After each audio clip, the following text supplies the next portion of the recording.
Hello guys, today I am discussing about COVID-19 sample storage.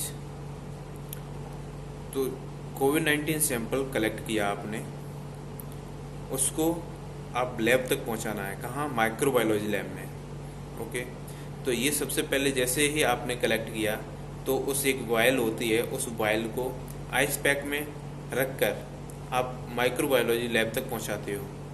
तो जैसे ही आपने पहुंचाया तो ऐसा नहीं है कि आपने पहुंचा दिया और वहाँ पे तुरंत जाके वो मशीन में लगा के आप उसकी इन्वेस्टिगेशन हो जाए। ऐसा पॉसिबल नहीं होता है क्योंकि सैंपल्स बहुत ज़्यादा होते हैं। अगर एक सैंपल है तो ऐसा हो भी सकता है, अदरवाइज नहीं।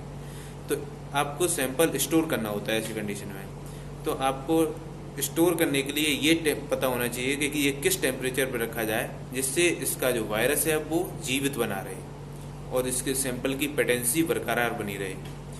तो ये टेम्परेचर होता है 2 से 8 degree Celsius, 2 to 8 degree Celsius. अगर आप उस कल्चर को या उस मीडियम को या उस सैंपल को आप फ्रिज में 2 से 8 डिग्री सेल्सियस पर रखते हैं तो ये सैंपल की पेटेंसी 72 आवर्स तक बरकरार बनी रह सकती है।